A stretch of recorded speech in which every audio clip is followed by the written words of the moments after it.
It's the music recording network. Out of the shower to the bedroom, slip on something fresh. From the bedroom to the studio, to react to the best. If your day is blown, we crank to the morn. Make sure your sub is on while we playing your song. And it's gonna be on. We rock 3 channels up here on this YouTube stream, and we always let our subscribers know that they are supreme. Haters stand by cause we so fly. React to the beat cause I'm that guy to move you all night long. Why I tell you what's happening in this song. Music make me crazy, baby, do it for me louder. Viewers know micros keep on bumping with the song. I'ma make you sweat until they turn the house lights on. After party at the Music Recording Network.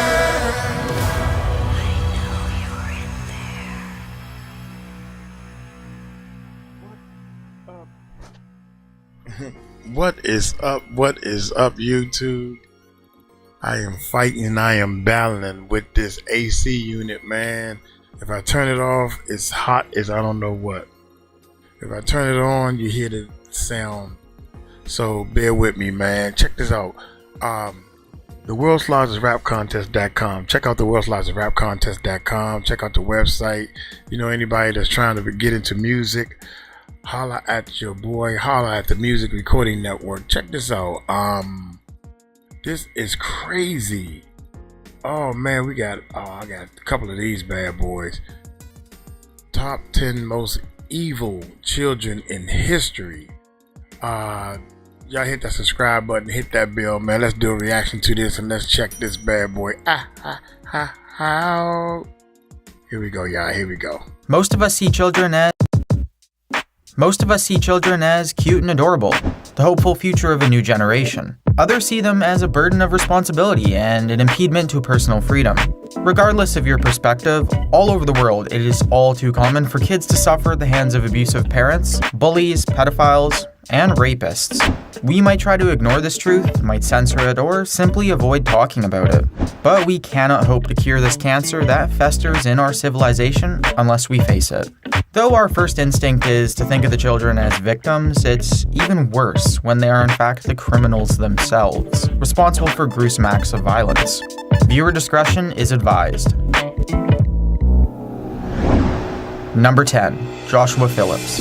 In early November of 1998, 14-year-old Joshua Phillips played baseball with his 8-year-old neighbor, Maddie Clifton, outside of Joshua's home in Jacksonville, Florida. Shortly thereafter, Maddie's family reported her missing and police opened an investigation into her disappearance. Police suspected that Clifton's neighbor, Larry Grisham, who had been previously charged with sexual battery on 2 prior occasions and also failed a polygraph test when questioned. However, Grisham provided an alibi, and the police dropped the case after their investigation didn't really come up with any good evidence. Wait a minute, hold up. You mean to tell me they gave this little dude a polygraph test? Dude, it's something wrong, man, if you're giving polygraph tests at this young age. Missing reward. Oh, that's the little girl that was missing. 2 prior occasions, sexual battery. Okay, missing, and police opened an investigation into her disappearance. Police suspected that Clifton's neighbor, Larry Grisham, who had been previously charged with sexual battery on 2 prior occasions and also failed a polygraph test when questioned. However, Grisham provided an alibi, and the police dropped the case after their investigation didn't really come up with any good evidence. Community volunteers persisted in the search for Maddie, which included Joshua Phillips. The Clifton family handed out flyers at local events and offered $100,000 as a reward, drawing the attention of America's Most Wanted, who planned to broadcast the story. About a week after the reported disappearance, Melissa Phillips was cleaning Joshua's room when she discovered a leak in her son's waterbed. She peeled away the electrical tape concealing the tear and discovered Maddie's body. Maddie's body was found nude from the waist down, but the autopsy showed no signs of a sexual assault. Police recovered a baseball bat used to bludgeon Maddie and a knife that matched the 11 stab wounds on her face, neck, and chest. Joshua was tried as an adult and convicted of first-degree murder in a Polk County court. However, Joshua's age made him ineligible for the state death penalty, and instead sentenced him to life without parole. 14 years after the murder, the U.S. Supreme Court ruled in 2012 that sentencing convicted children to life imprisonment is unconstitutional, and in 2016, the court granted a retroactive appeal to re-sentence Joshua. His next court hearing is scheduled for February 2017. You mean to tell me, hold up, it's unconstitutional? He put it in the waterbed. Inside the waterbed, that's unconstitutional. This person is no longer with us. Alright, okay. I just wanted to make sure I got that part. Are you kidding me? Constitutional. And in 2016, the court granted a retroactive appeal to re-sentence Joshua. His next court hearing is scheduled for February 2017. Number 9. Crazy. Daniel Petry. In 2007, 16-year-old Daniel Petry lived in Santa Catarina, Brazil. 16 years old. He had just loaned his friend 12-year-old Gabriel Kuhn 20,000 units of in-game currency in their favorite MMORPG, 𝗟𝗢𝗡𝗞𝗦. Time passed and both carried on amiably, with Gabriel promising to repay the money soon. The Kuhn family chastised Gabriel for making friends with a boy they saw troubled and prone to angry outbursts, but didn't press the issue. Daniel was in fact a psychiatric patient who often missed his therapy sessions or left early and without permission. When Daniel came to collect on his prior loan, Gabriel either didn't have or refused to pay back the in-game currency. In a fit of rage, Daniel broke into the Kuhn residence while Gabriel was home alone and sexually assaulted the younger boy. Reports vary as to the chain of events that ultimately escalated the conflict to violence, but one witness saw Daniel leave the Kuhn residence with blood all over him. When Gabriel's mother returned from work, she found her son lying in a pool of blood and no longer in one piece. The police report stated that Gabriel had been physically and sexually assaulted, with severe bruising around his neck from an attempted strangulation with a wire cable. But ultimately, the cause of death was blood loss from dismembered limbs. The crime scene indicated that Daniel attempted to hide Gabriel's body in the attic, but he lacked the physical strength to carry the body up the ladder, even after the dismemberment. A Brazilian court tried Daniel as a minor. He received a 3-year prison sentence and got released in 2010. I can't say nothing about that one, man. Golly, he used a hacksaw blade to cut limbs off. Ah, my gracious. Alright, this is number 8 right here, man. This is...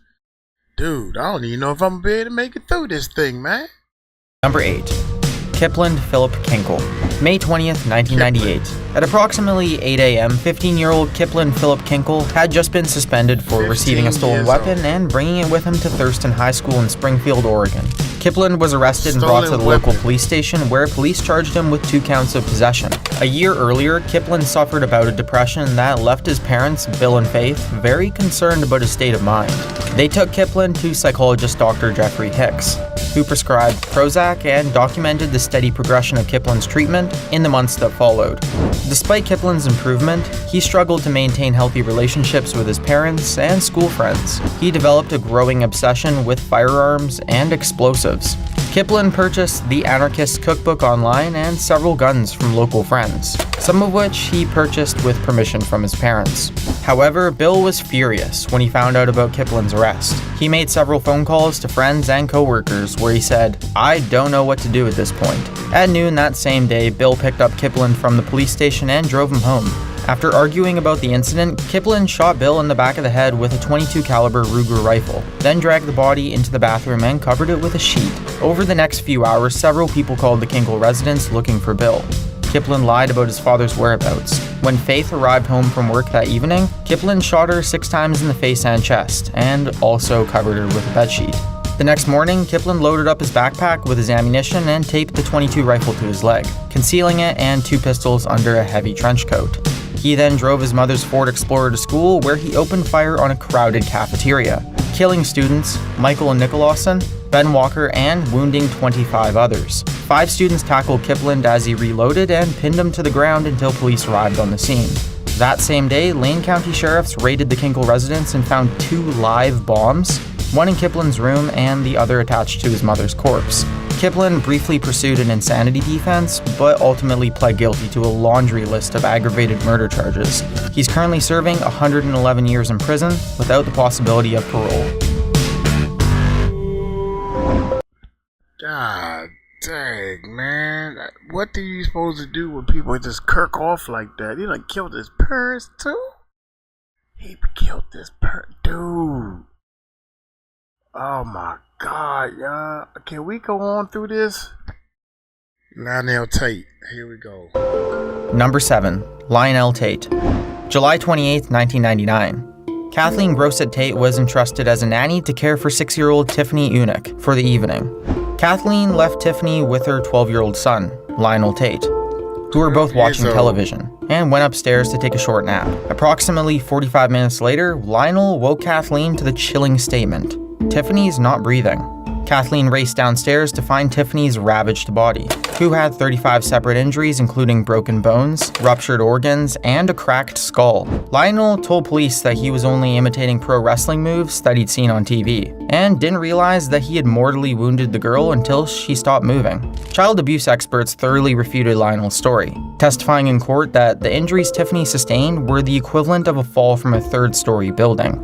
In 2001, Lionel's mother turned down a plea deal to reduce the charges to second-degree murder, which would have sent Lionel to a juvenile detention center for 1 year and 10 years of probation.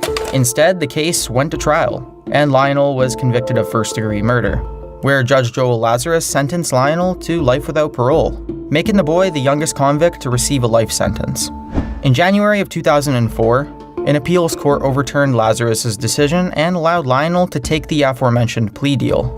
A few months later, Lionel was found by probation officers out of his house and carrying a 4-inch knife. They elevated his house arrest status to zero-tolerance probation.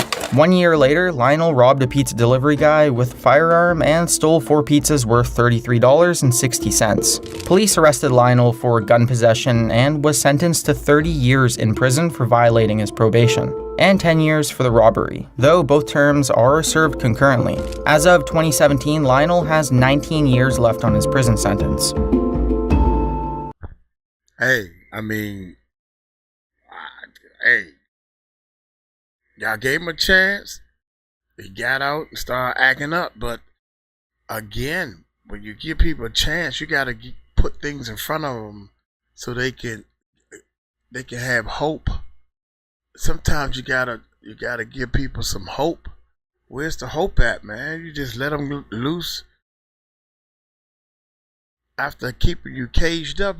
What else they gonna do? I don't know, man. Number 6. Andrew Golden and Mitchell Johnson. March 23rd, 1998. 11-year-old Andrew Golden and 13-year-old Mitchell Johnson had just had a conversation about their grades with one of their school teachers, Debbie Spencer, at Westside Middle School in Jonesboro, Arkansas. Mitchell politely responded to every question with "Yes, ma'am," "No, ma'am," though his friend Andrew is a bit distant and doesn't seem fazed by his B- score. Later, Debbie would tell reporters that she knew the boys were up to something, though she had no idea what. The following day, Mitchell stole his parents' car while Andrew broke into his grandparents' house and looted an unlocked weapons cache. The boys then drove to school and split up. Andrew attended school like usual, while Mitchell broke off into a nearby construction site that bordered a bushy forested area. Mitchell found suitable cover and proceeded to load and place the firearms within easy reach. At lunchtime, Andrew pulled the fire alarm and ran outside to meet up with Mitchell. As students and teachers filed out of the designated exits, the young boys opened fire with rifles and pistols, including a Remington 30-06 rifle and a Universal M1 carbine replica. 4 students were killed: Brittany Varner, Stephanie Johnson, Paige Ann Herring, Natalie Brooks, and one teacher, Shannon Wright, who happened to be pregnant. 10 other people were also gravely wounded. Despite the careful planning and brutal execution of this school shooting, both boys were tried as juveniles and sentenced to confinement until the age of 21, the maximum allowable under Arkansas law. The boys had their public records sealed, though police still have their fingerprints on file, and were set free in May of 2007. Both attempted to acquire firearms upon release using aliases, and Mitchell succeeded in acquiring an illegal firearm. However, police arrested Mitchell for drug possession, petty theft, and confiscated his firearms. Number 5. Alex and Derek King. That's just crazy, man. That right there just sickos. Y'all just, I don't know what to say about that one, man. Y'all just went out and just opened fire on the school after pulling the alarm. In late November of 2001, 12-year-old Alex King, together with his 13-year-old brother Derek, have just ran away from their home in Cantonment, Florida. Okay. They shared a marijuana cigarette. Hold on. In late November of 2001, 12-year-old Alex King, together with his 13-year-old brother Derek, have just ran away from their home in Cantonment, Florida. They shared a marijuana cigarette and played games at the house of a family friend, 41-year-old Rick 𝗟𝗢𝗡𝗞𝗦, a previously convicted pedophile. For the boys, life is anything but simple. Their mother, Kelly Marino, struggled with drug abuse that ultimately led to her separation from their father, Terry King, and the boys frequently moved in and out of foster care. Rick took an inappropriate interest in the boys and lied to their father as to their whereabouts. The boys also testified that Rick told them that he killed a man once and got away with it. Though the statement is untrue, it seeded in the young boys' minds the idea that they could finally be rid of the man who they saw as the source of their problems. On November 26, Alex and Derek King returned to their father Terry's home while he was sleeping. Alex egged on his older brother while Derek bludgeoned Terry to death with an aluminum baseball bat. The boys then set the house ablaze in an effort to cover their crime. What happened next is ultimately a mystery. Over the next few years, the King brothers changed their testimony and committed perjury in a slew of trials. In one case, Alex said that it was his idea to murder their father. In another, Alex said that both he and his brother were locked in the trunk of Rick's car at the time of the murder. The boys stated that they fabricated their confessions to cover up for Rick, knowing that they would receive a lesser punishment. In Rick's own trial, he stated that he only learned of the murder after the boys came to him and sought refuge from the police.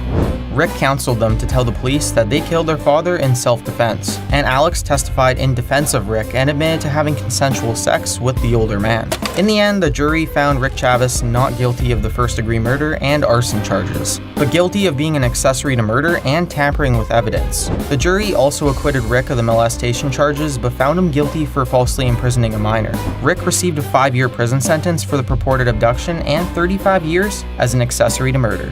For the boys, Alex confessed to hatching the plot and received a 7-year prison sentence, while Derek confessed to the actual murder and received 8 years. Upon their release in 2008 and 2009, both boys took an oath of non-violence and stated that while they do not often miss their father, they deeply regret what they did and that they will pay for it for the rest of their lives. Number 4. Christian Fernandez. March 14th, 2011. 12-year-old Christian Fernandez watches his mother, 𝗟𝗓𝗡𝗖𝗓, leave the house to take his elder half-brother to school. What's up with these 12-year-olds, man? It's a lot of 12-year-olds. They get ready to hit teenager, and so they think they, what, gangster or something? They think they thorough 12 years old. Golly. Number 4. Christian Fernandez. March 14th, 2011. 12-year-old Christian Fernandez watches his mother, 𝗟𝗓𝗡𝗖𝗓, leave the house to take his elder half-brother to school. 𝗟𝗓𝗡 is only 12 years older than her eldest son, who was the product of a sexual assault by Christian's 25-year-old father. Christian is now alone with his other half-brother, 2-year-old David Galarraga, a practice 𝗟𝗓𝗡 later confessed to police was commonplace. Anger bubbles beneath Christian's icy stare as he watches his mother disappear from sight. He turns to face David, who plays with toys next to an old bookshelf. Christian shoves his half-brother's head against the bookshelf several times, killing the boy. When police discovered the crime, Christian confessed in the interrogation room and said that he was thinking about his stepfather when he committed the crime, and that it had nothing to do with his younger brother. Less than a year earlier, Christian's stepfather, Luis Galarraga Bianco, shot himself in the head in front of his children before police could arrest him on child abuse and molestation charges. At the time, Christian was taken to the local emergency room to treat a massively swollen black eye, retinal damage, and a doctor's examination revealed extensive long-term sexual abuse. When the case went to trial, Christian was tried as an adult, charged with first-degree murder, and faced a life imprisonment without parole. However, Christian found sympathy with Judge Mallory Cooper, who threw out the interrogation tape because he deemed Christian incapable of understanding his Miranda rights and what it meant when he confessed without a lawyer or adult present. The prosecution then offered a plea deal for a reduced charge of manslaughter, which Christian accepted. Christian received a 7-year juvenile detention sentence and will be released in 2018. Number 3. 2018 that came and gone, baby. It's 2025. Golly, Jordan Brown. Jordan Brown. In early 2009, 11-year-old Jordan Brown lives with his family in a peaceful farmhouse in New Beaver, Pennsylvania. 11 years old. It's like they're not old enough to even think about committing crimes, man. They should be playing video games.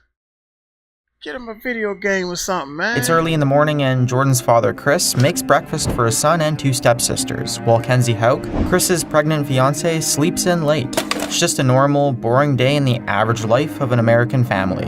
After breakfast, Chris wishes his son a good day at school and reminds Jordan to finish moving his things out of his room. The expectant family planned to repurpose Jordan's old room for the newborn, and Jordan had been dragging his feet about it for the past few weeks. Running a little late, Chris hustles off to work before the children's school bus arrives.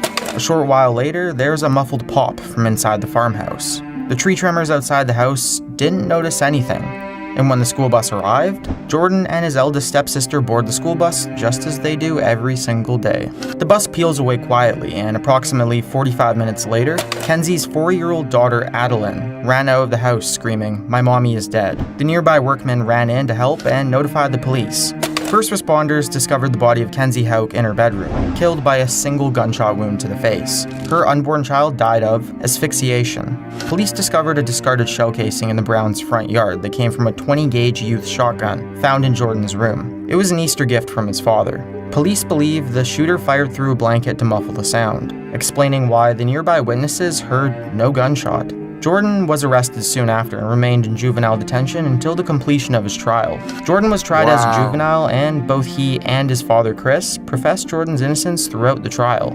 𝗟𝗢𝗡𝗞𝗦's family remained unconvinced and encouraged the prosecution to press for the maximum punishment. Judge John Hodge presided over the case and ultimately found the prosecution's evidence to be circumstantial but compelling, and found Jordan to be delinquent. And if you don't know what that means, it's basically the equivalent of a guilty verdict, but for children. Jordan received a 7-year juvenile detention sentence in April of 2012.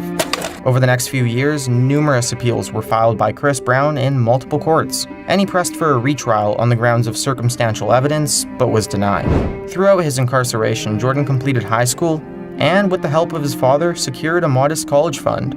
Jordan completed 5 years of his sentence and was released early in 2016 for good behavior and signs of rehabilitation. Jordan changed his name, but still lives in the same Pennsylvania county. The 𝗟𝗢𝗡𝗞𝗦 family told reporters that they were appalled by the court's decision at the trial and at Jordan's release. And while they feel justice has not been served, they've let go of the pain and are just trying to move forward. Number 2, Armajeet Sada. In May of Hey, I just seen something on YouTube about this guy right here. He is real young. Watch this. 2007, local villagers in Musahri, India, confronted 8-year-old Armajeet Sada regarding the disappearance of a 6-month-old girl named 𝗗𝗢𝗡𝗞𝗦. Locals knew the Sada family suffered their own personal tragedy, when only a year earlier they lost their 8-month-old daughter and 6-month-old cousin. Armajeet happily recounted his tale to the concerned mother, casually describing how he bashed the infant's head in with a brick. He then led the villagers to the shallow grave, where the bereaved mother retrieved 𝗗𝗢𝗡𝗞𝗦's body and informed the police. When 𝗗𝗢𝗡𝗞𝗏 authorities investigated the murder and questioned Armajeet's parents, who provided little information to what they regarded as a family matter. Since then, Indian authorities have been very secretive about the incident, partially because Indian law wouldn't allow Armajeet to be arrested or convicted of a crime. However, authorities put Armajeet in detention at a children's home until the age of 18. Psychoanalyst Shamshad Hussain found Armajeet to be suffering from a conduct disorder where a severe chemical imbalance in his brain makes him behave in a sadistic manner. Sufferers from this disorder take great personal satisfaction from inflicting pain in others. Armajeet Sada is the youngest serial killer in the world and changed his name to Samarjit upon his release in 2016. According to doctors, his conduct disorder is manageable with medication and rehabilitation. Man, that's crazy. Number 1. Damn, man, that's crazy, dog. Man, they say he's the youngest serial killer. Golly. I'm glad he ain't in the United States. Well, it don't make no difference. He's too young. John Venables and Robert Thompson. February 12th, 1993. 10-year-olds John Venables and Robert Thompson skipped school to hang out at the New Strand shopping centre near Kirkby, England. They also stole batteries, a clockwork toy soldier, and even a bucket of paint. John and Robert walked past a TJ Hughes department store and attempted to coax a young child out of the store before the child's mother caught them and scared the boys away. It's then that they spot 2-year-old James Bulger, who wanders out of the doorway at an AR Times butcher shop. James' mother, Denise, is momentarily distracted by the man at the cash register, who mixed up her order. The problem is corrected moments later, and Denise walks out to find that her son James is gone. Denise reported the disappearance to the police, who searched the mall but couldn't find the boy. 2 days later, James Bulger's sodomized and brutally beaten body was found on the railroad tracks outside Liverpool. Police observed 42 separate injuries and concluded that James was already dead before the train ran him over. Numerous stolen items from the shopping mall were found at the crime scene, and by reviewing security camera footage, the police identified John and Robert as the abductors. After John and Robert had been arrested by police, both confessed during their interviews. John was convicted as conspirator, sentenced to confinement until he reached adulthood, and was released in 2002. Robert was convicted as the murderer and confined to the Barton Moss Secure Care Centre in Manchester until his release in 2001. In 2011, John Venables was arrested again on charges of downloading and sharing child pornography, but was granted early parole with yet another new identity when released in 2013. Despite receiving significant special care, online witch hunts for both boys are commonplace, and one man, Scott Bradley, was mistakenly identified as Robert Thompson. Scott faced allegations of suspected criminal action by civilians for a wide variety of claims, which left him extremely depressed. Scott Bradley took his life and cited the abuse as his reason for his suicide. James Bulger's parents, Denise and Ralph, have also been stalked online by anonymous abusers who leave taunting or threatening messages on their social media. Denise told reporters that she dreads the thought that one of the online trolls might be the real killers. Wow, that's crazy. Wow, that is crazy. Top 10 reactors that fell off the map. The best of mind chops. Golly. Hey, y'all let me know what y'all think, man. Golly, I was not expecting that. Oh, man. Y'all hit that subscribe button, hit that bell. Y'all take it light, take it slow. Tell them Uncle Mike told you so. Peace out.